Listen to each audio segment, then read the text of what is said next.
Hermanos, vamos a Esdras capítulo 7. Esdras capítulo 7. ¿Cómo transformar una iglesia que va por mal camino? Es el tema de hoy. Esdras capítulo 7, versículo 10. Ya que Esdras había dedicado su corazón a estudiar la ley del Señor y a practicarla y a enseñar sus estatutos y ordenanzas en Israel. Estudiar, practicar, predicar. Hace 1 hora y media yo hice una entrevista y me preguntaron por qué recomiendo el seminario Masters. La primera vez que vine acá, después de predicar en la universidad, fui a la capilla del seminario y no sé lo que había pasado en el mundo evangélico, pero algo, porque John MacArthur llegó a la capilla con un mensaje muy importante para los alumnos. Y, subió al púlpito y dijo: estudiantes, nunca deben olvidarse. Están aquí para aprender cómo estudiar la palabra de Dios, para practicar la palabra de Dios, para predicar la palabra de Dios. Es la razón por la cual recomiendo el seminario. Otra cosa. En el día de hoy muchos hablan de la inspiración de las Escrituras, la inerrancia de las Escrituras, la infalibilidad de las Escrituras, pero de hecho estos términos no significan mucho si no hablamos de la suficiencia de las Escrituras. No solamente es predicar, sino practicar. Hoy día voy a hablar de cómo transformar una iglesia que va por mal camino o cómo reformar una iglesia, pero cuando yo uso la palabra reformar, estoy hablando de la necesidad de conformar la iglesia a lo que está escrito, a lo que está escrito. Y es un trabajo de toda la vida, nunca termina. Como el trabajo de un pastor nunca termina, el trabajo de reformar la iglesia es una obra continua de toda la vida. Ahora vamos a ver 3 cosas muy importantes. Vamos a volver en un ratito a este texto, pero quiero hablar de 3 temas muy importantes. Primeramente, cuando hablamos de reformar la iglesia, tenemos que examinar nuestra motivación como ministros de la iglesia y como ministros de Cristo, nuestra motivación. Segundo, tenemos que reconocer, como he dicho, que es una obra progresiva de muchos años. Tercero, debemos reconocer y usar solamente las armas que el Señor nos ha dado: la palabra de Dios, la oración, intercesión y una vida ejemplar. Ancianos, pastores, conformes al carácter de Cristo. Primeramente, examinar nuestros motivos. Jóvenes, para ustedes que van a entrar en el ministerio, esta parte es muy importante, porque en el día de hoy, entre muchos jóvenes que están aprendiendo a apreciar buena teología, también en el internet, especialmente, yo veo mucha arrogancia, una falta de amor. Y la reformación de una iglesia es una obra principalmente de amor, de amor. Ahora, nuestro motivo principal, nuestra motivación principal debe ser, por supuesto, la gloria de Dios. Habacuc 2:14, que la tierra esté llena del conocimiento de la gloria del Señor como las aguas que cubren el mar. Es para Él. Trabajamos para su gloria.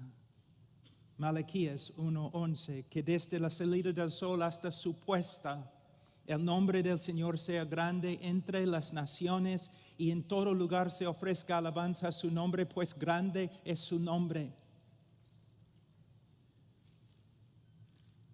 El hombre de Dios, el pastor, debe respirar estos textos continuamente pensando. No tiene descanso, no puede dejar de trabajar, porque lo que quema en su corazón es un deseo ver la gloria de Dios en la iglesia. También pienso en la declaración de los misioneros moravos, que el Cordero reciba la plena recompensa por sus sufrimientos. Cristo.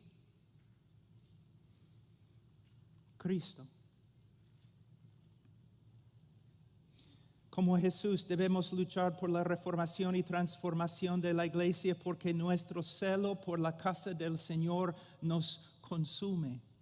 Nuestro celo por la casa del Señor, no por nuestros ministerios. Y hay una diferencia. Hay una gran diferencia. Como Pablo debemos luchar por la reformación de la iglesia, porque no podemos aguantarlo cuando vemos el nombre del Señor blasfemado en la comunidad y entre las naciones por causa de la ignorancia y desobediencia de la iglesia. Queremos ver una iglesia pura porque amamos al Señor. Al final, hay un texto que muchas veces todos nosotros pasamos por alto, pero es un texto que revela el corazón del Señor como ningún otro texto.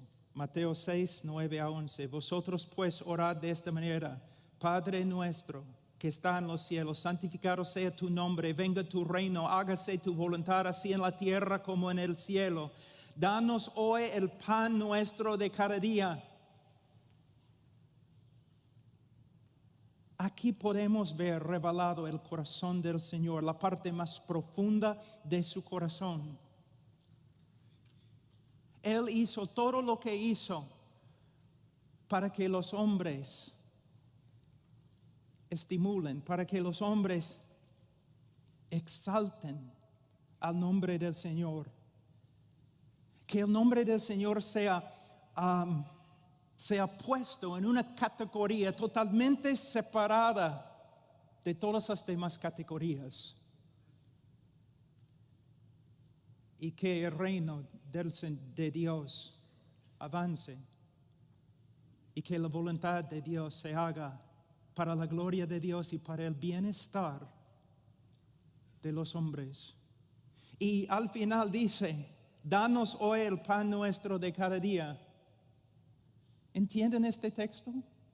En el contexto, básicamente Él está diciendo: dame lo que necesito solo para un propósito. Dame lo que necesito para que yo pueda trabajar para realizar esta oración. Solo pido pan para que yo tenga la fuerza de trabajar para la gloria de tu nombre. Mira, ministros de Cristo, hombres de Dios, tienen que darse cuenta que no podemos tener una pasión así a menos que pasemos mucho tiempo con el Señor, en su palabra, en comunión con Él, en oración. Debemos ser hombres del pueblo, es cierto, pero más debemos ser hombres de Dios.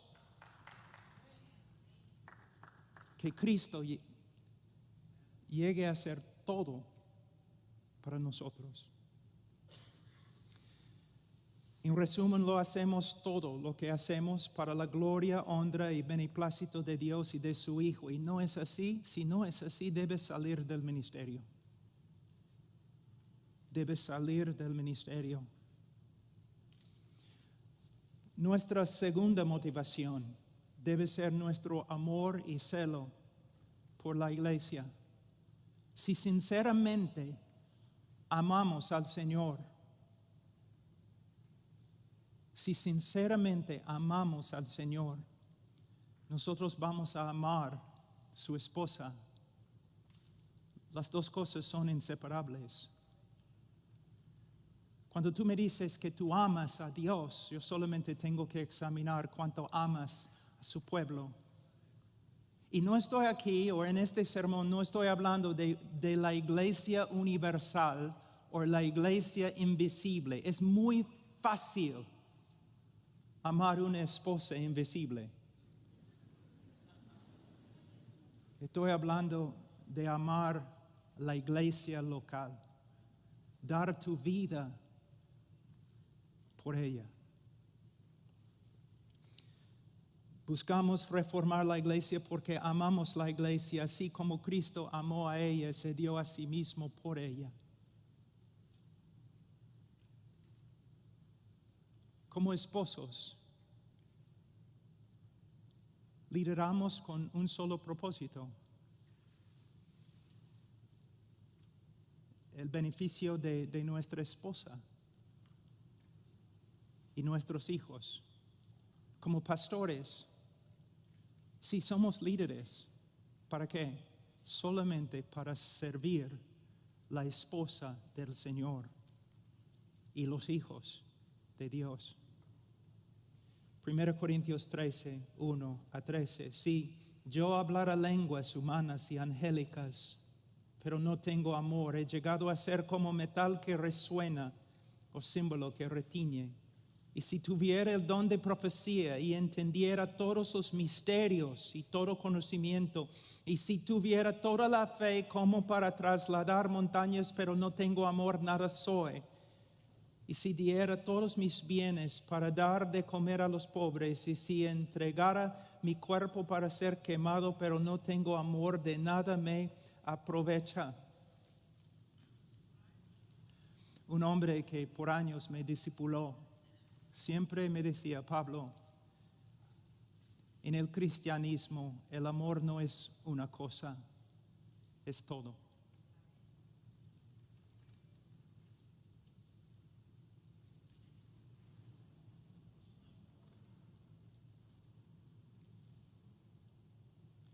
Buscamos reformar la iglesia porque, como Pablo, la iglesia es nuestra amada, nuestro gozo, nuestra corona.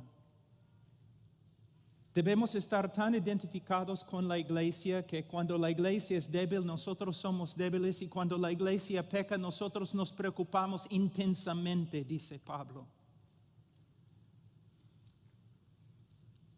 Yo tengo un hijo que ahora tiene 19 años y acabo de salir de la casa, ha venido acá a estudiar. Siempre quiero escuchar noticias de él. ¿Cómo está? ¿Cómo está? Si está bien, yo estoy bien. Si no está bien, no estoy bien. Así es la identificación del pastor con la iglesia.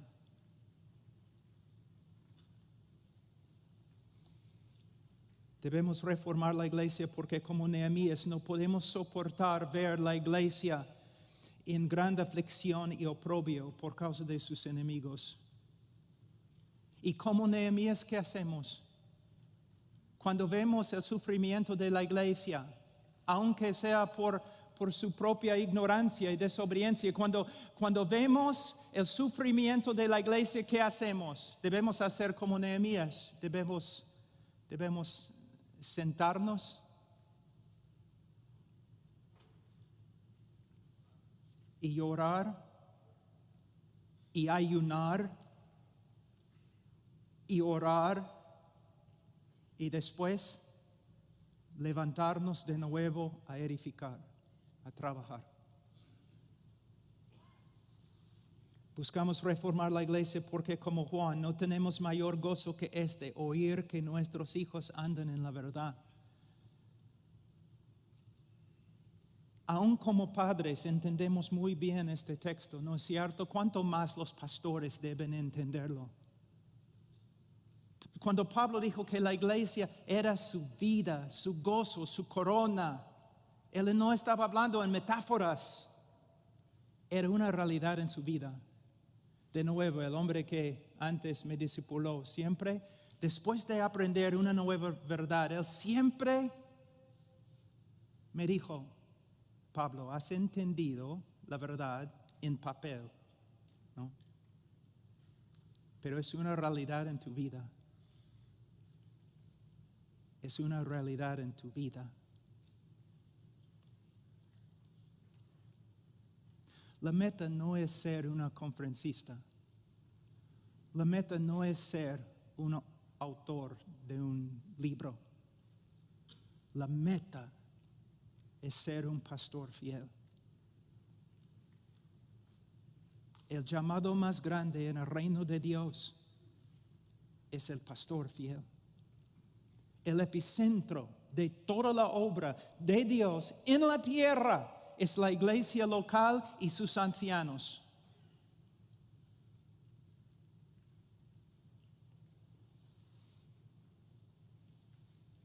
Buscamos reformar la iglesia porque estamos celosos por la iglesia, con el celo de Dios, y estamos dispuestos a hacer todo lo posible para presentar la iglesia, nuestra iglesia, a Cristo como una virgen pura. Cristo está trabajando para santificar la iglesia a fin de presentársela a sí mismo, una iglesia en toda su gloria santa e inmaculada, sin que tenga mancha ni arruga ni cosa semejante, y nosotros somos colaboradores con Él. Este es nuestro deseo. Este es nuestro deseo. Debemos ser como Whitefield. ¿Qué importa mi nombre? Que mi nombre sea enterrado con mi cuerpo un día, pero que la gloria de Cristo en la iglesia avance. Buscamos reformar la iglesia para la gloria de Dios. Buscamos reformar la iglesia para el bienestar de la iglesia, pero no reformamos la iglesia para avanzar nuestra propia reputación como ministros de Cristo.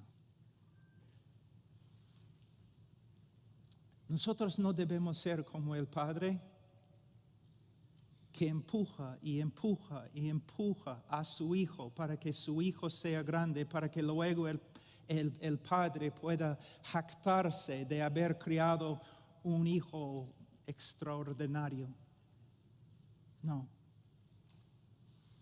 No debemos apurarnos en reformar la iglesia simplemente porque tenemos miedo que la inmadurez de la iglesia haga daño a nuestra reputación entre los demás ministros.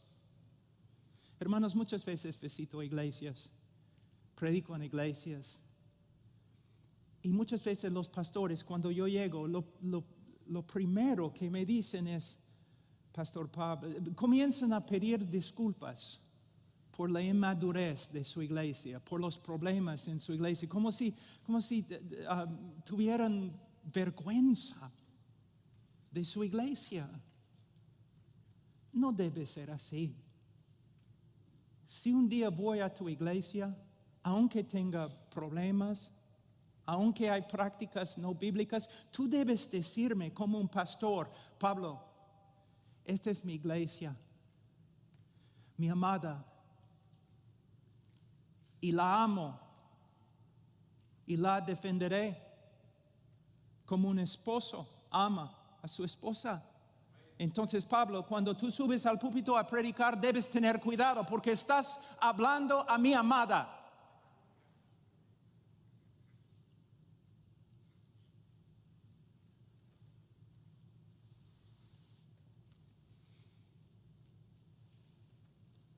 No debemos usar la iglesia para avanzar nuestro ministerio.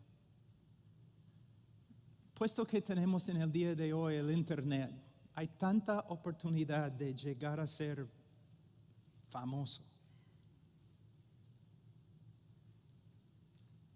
¿Qué importa si tu nombre se conozca en la tierra? Wow. Más bien que tu nombre sea bien conocido en el cielo. Muchas veces yo hablo casi todos los días con misioneros. Y cuando hablo con los misioneros jóvenes, yo siempre les pregunto, ¿qué van a hacer en el campo misionero?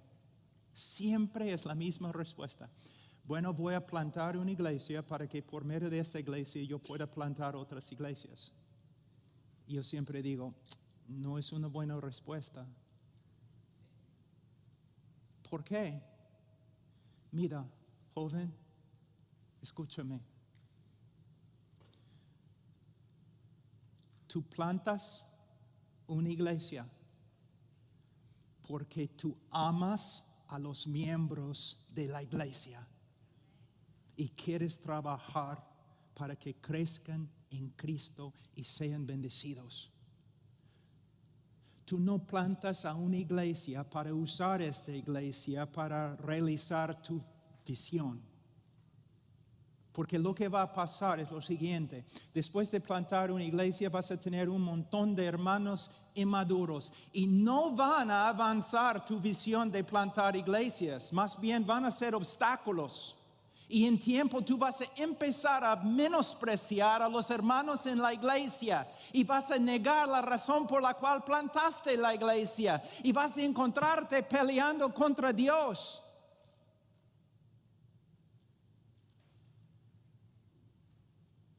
Pero yo les aseguro, si plantas una iglesia y te dedicas a dar alimento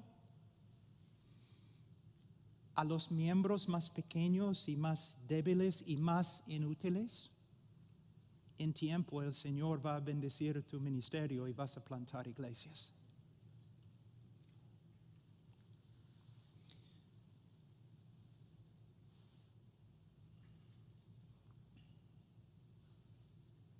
A veces escucho a los pastores jactándose. Un ratito. Primeramente debo decir, yo conozco muchos pastores que aman sus iglesias. De verdad. Hay muchos pastores. Es cierto. Pero también conozco pastores que siempre están hablando de su gran amor por la iglesia. Pero después de examinar sus ministerios, yo creo que están un poco confundidos.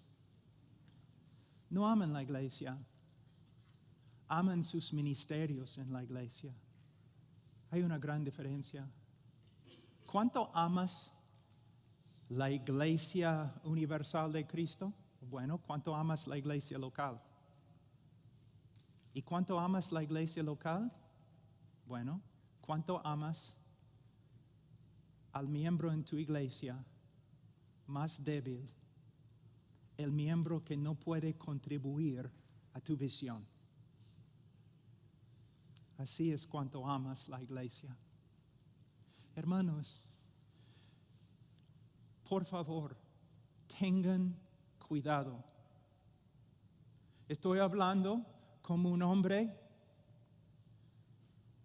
a hombres. Tengan cuidado. Deben realizar sus ministerios con bastante temor. El temor de Jehová es el principio, es el comienzo de la sabiduría. Hermanos, mira, antes cuando yo viajaba bastante en la selva y diferentes lugares con terroristas y con ladrones y con militares corruptos y todo, cuando yo entraba en un lugar así, nunca llevaba conmigo a mi esposa. ¿Por qué? Si me sacan del bus y comienzan a empujarme, gritarme, no pegarme, ¿qué importa? La gente siempre me pega. No, hermano, una barreta, una palanca. Pero yo... No, los pastores acá están diciendo, no, te casaste con una latina, yo sé lo que te pasó.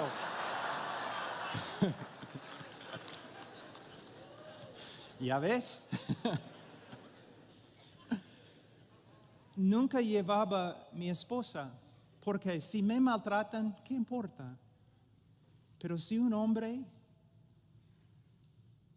toca a mi esposa, ya es otra cosa. Arrancó la guerra.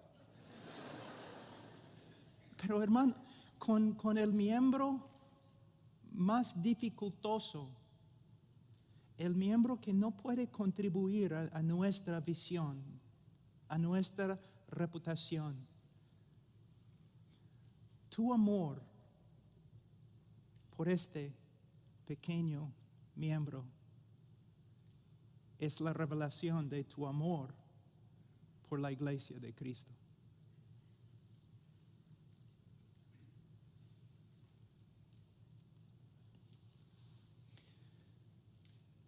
A los jóvenes pastores yo digo, ¿quieres tú reformar la iglesia? Está bien. Quiero ver las heridas en tu corazón. Quiero ver las heridas en tus rodillas. El que con lágrimas anda llevando la semilla de la siembra, en verdad volverá con gritos de alegría trayendo sus gavillas. ¿Quieres escuchar una buena descripción de un pastor, un reformador? Isaías 53:4. Ciertamente Él llevó nuestras aflicciones y cargó con nuestros dolores. Es un pastor. Tú dices, pero está hablando de Cristo, el gran pastor de las ovejas.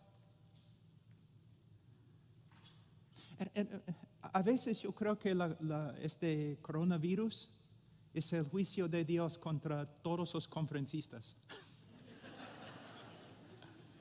Hermanos, los jóvenes pastores tienen en su mente que la evidencia de que ya has llegado es que predicas en una conferencia o que escribes un libro. Es una estupidez. No es bíblico. En el día de juicio vas a ver la persona a quien el Señor exalta. Una vez un predicador muy usado por el Señor, ustedes no conocen su nombre, pero era uno de los grandes. Alguien le preguntó una vez, ¿quién es el mejor predicador en el mundo? Y él dijo, tú no vas a reconocer su nombre. Y él también me dijo una vez, a veces los mejores sermones que han sido predicados a 6 personas. No deben juzgar como el mundo, pastor. Pastor, tu valor es inmenso. Si eres fiel, si amas al pueblo de Dios. Pablo dijo en Gálatas 4:19, hijos míos, por quienes de nuevo sufro dolores de parto hasta que Cristo sea formado en vosotros.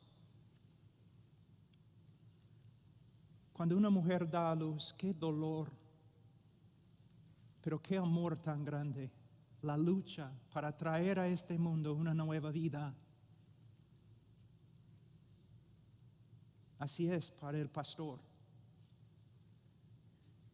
A veces semanas, a veces meses, años de rodillas en oración secreta, aislado de los demás, en la vigilia de noche, cuando no puedes dormir porque no anda bien la iglesia.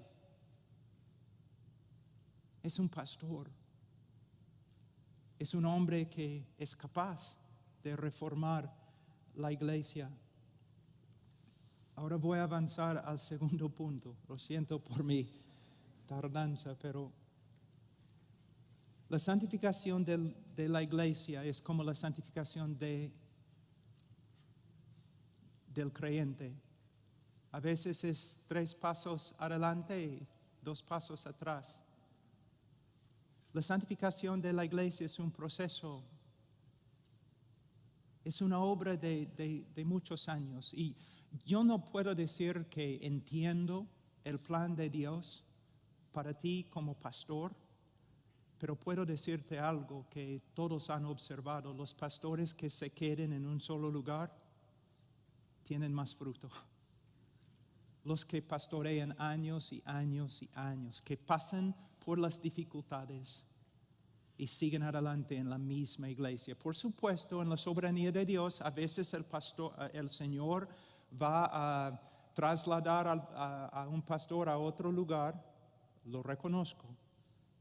Pero generalmente, un pastor que se queda en un lugar lleva fruto. Lleva fruto. Ahora, ninguna iglesia, ni Grace Community es una iglesia perfecta. Ninguna iglesia es totalmente bíblica.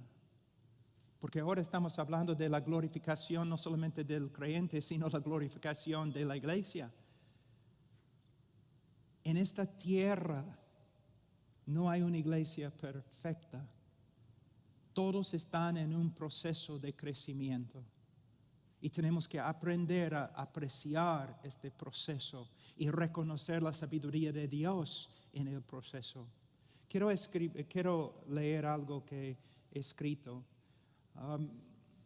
Hay una palabra en latín, sempre reformanda, siempre reformando. Según Michael Horton, la frase apareció primero en un devocional escrito por Jodocus van Lodenstein, un personaje importante en la segunda reforma holandesa. La frase completa es: la iglesia es reformada y siempre está siendo reformada según la palabra de Dios. Michael Horton dice algo muy importante aquí, que el verbo es pasivo. No significa que la iglesia siempre está reformando cosas, sino la iglesia, pasivamente, la iglesia siempre está siendo reformada por medio de la obra del Espíritu, por medio de la predicación de la palabra de Dios.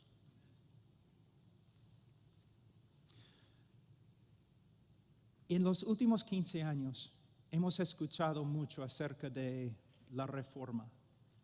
Y quiero decir algunas cosas muy importantes. Primeramente, los reformadores no buscaban ser reformadores.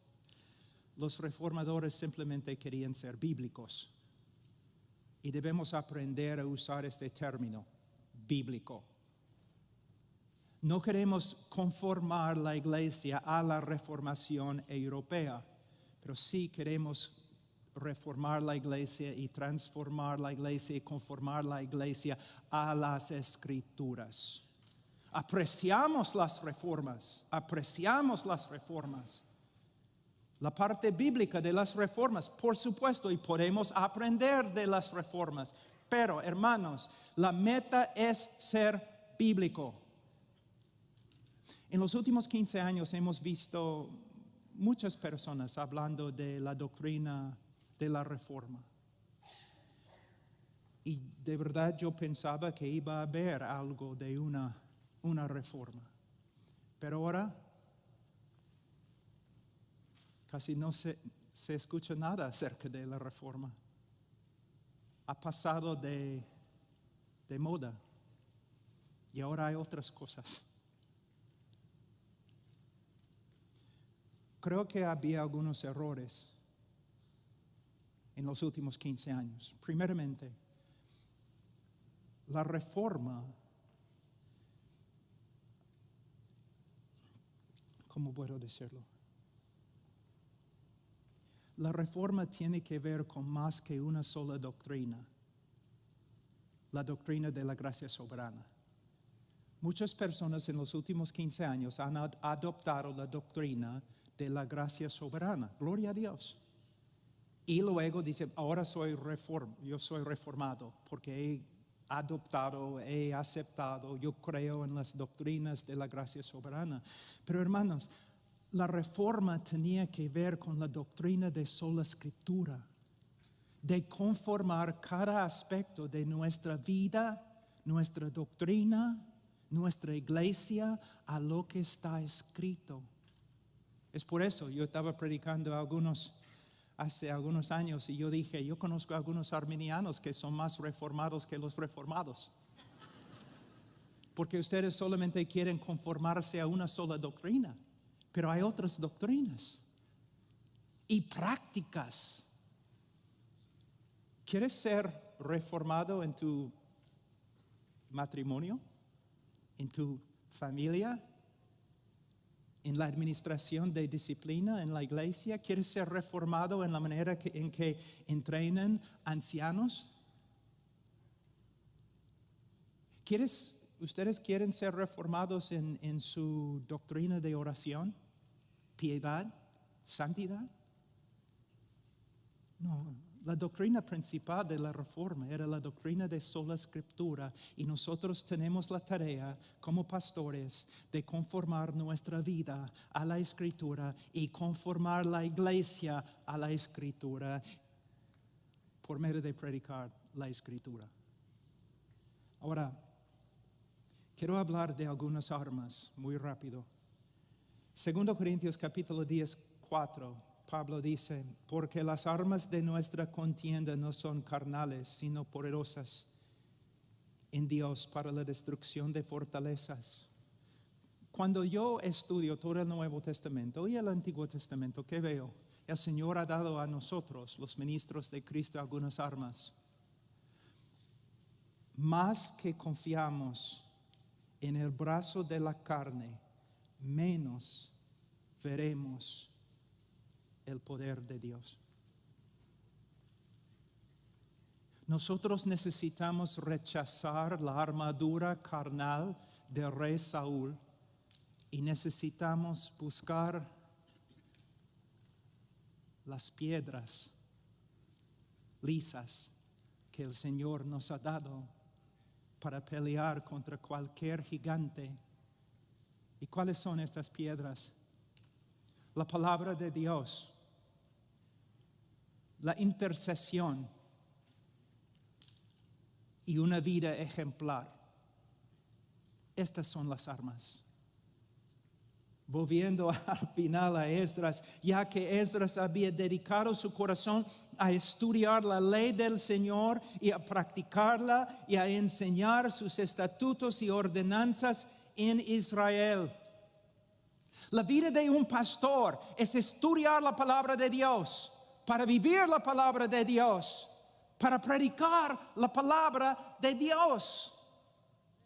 Es muy simple. Es muy simple.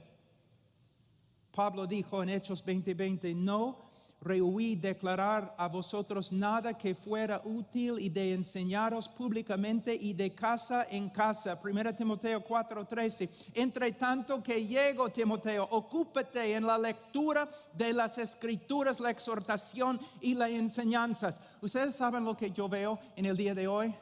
Tenemos un montón de diáconos, no tenemos muchos ancianos. ¿Qué? Los hombres que se llaman pastores, cuando yo examino su vida, están básicamente haciendo la obra de un diácono.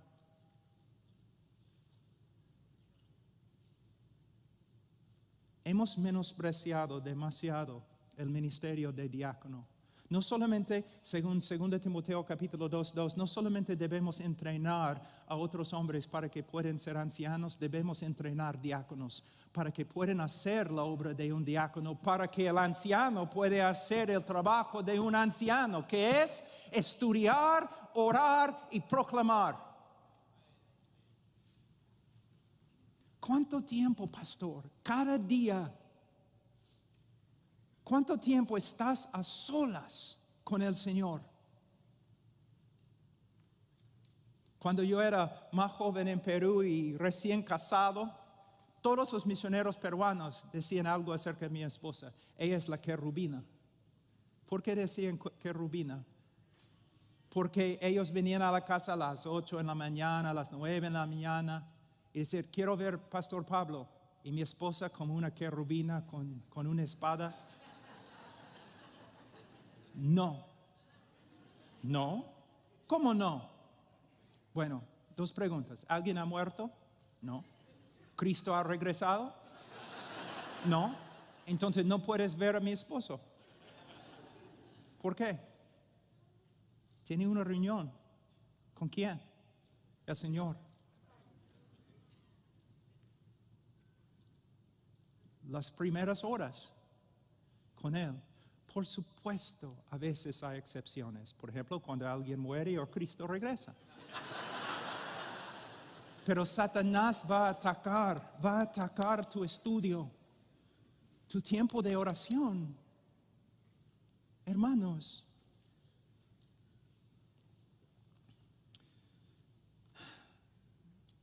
en 2 Timoteo 4, 1 a 2, te encargo solemnemente en la presencia de Dios y de Cristo Jesús, que ha de juzgar a los vivos y a los muertos por la manifestación y por su reino. ¡Qué solemne! Predica la palabra, insiste a tiempo y fuera de tiempo, redarguye, reprende, exhorta con mucha paciencia e instrucción. Tengo como 3 sermones acá. Pero quiero decir una sola cosa, joven, especialmente escúchame, no vas a reformar la iglesia por medio de solamente predicar en contra de los problemas en la iglesia. De hecho, no va a funcionar. Tú vas a reformar la iglesia, aunque a veces sí, por supuesto, tienes que predicar con respecto a los problemas, pero tu ministerio debe ser la predicación de la palabra de Dios de Génesis a Apocalipsis. Todo el consejo de Dios, predicando versículo por versículo por versículo. La intercesión. Hermanos, yo he escuchado a algunos diciendo, no, nuestra creencia en la soberanía absoluta de Dios no hace daño a nuestra doctrina de oración. Y yo digo, parece que sí. Porque en el día de hoy yo escucho a muchos hablando de la soberanía de Dios y hablando mucho de la predicación, pero no escucho muchos hablando de la intercesión. Los apóstoles, Hechos capítulo 6,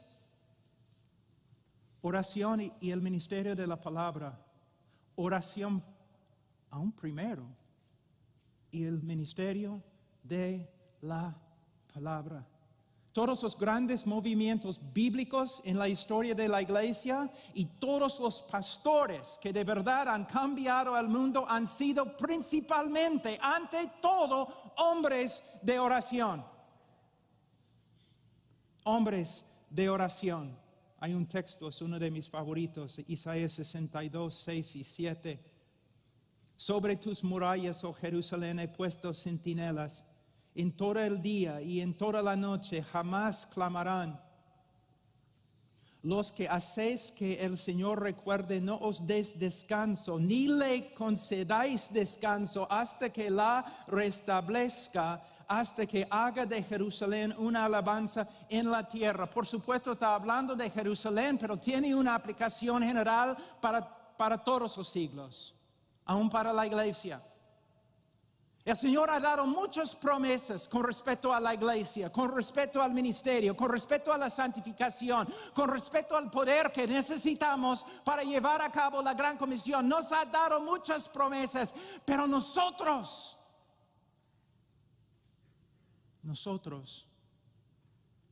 con fe, debemos aferrarnos a estas promesas. Señor, aquí estoy. Dame lo que necesito para llevar a cabo este ministerio. Bethany Lloyd Jones dijo de su esposo. Bethany Lloyd Jones, la esposa de Martin Lloyd Jones, dijo: nadie comprenderá a mi esposo hasta que reconozca que él es ante todo un hombre de oración y luego un evangelista. Spurgeon diría lo mismo. Por fin, una vida ejemplar. Esdras no solamente estudió, practicó lo que aprendió.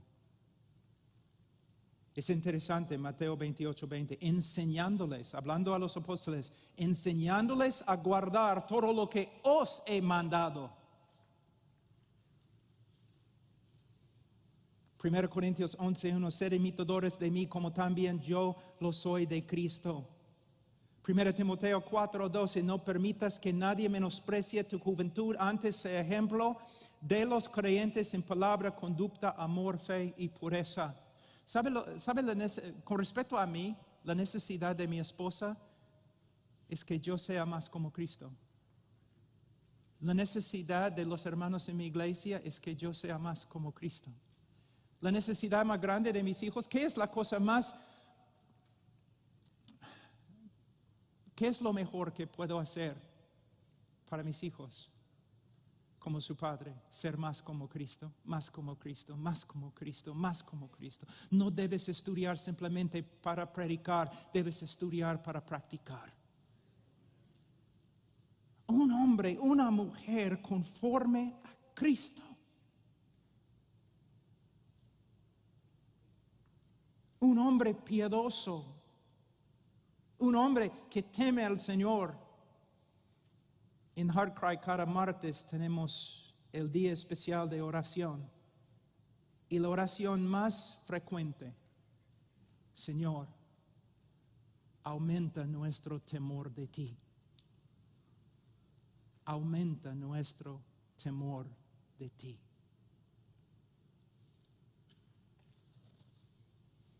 Bueno, hemos terminado. Ay, hermanos, pastores, no se engañan. Sus ministerios.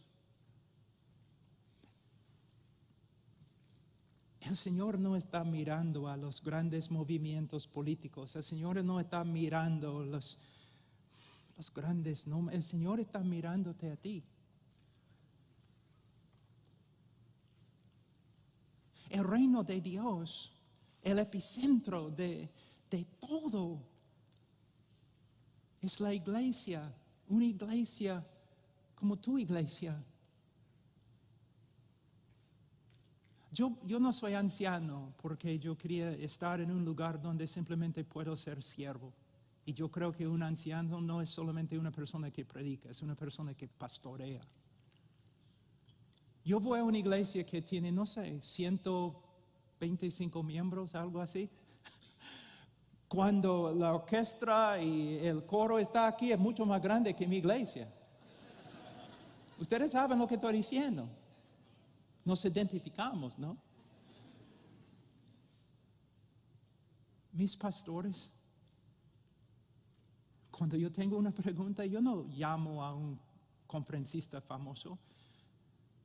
Yo voy y hablo con los ancianos y me someto a ellos. ¿Qué debo hacer?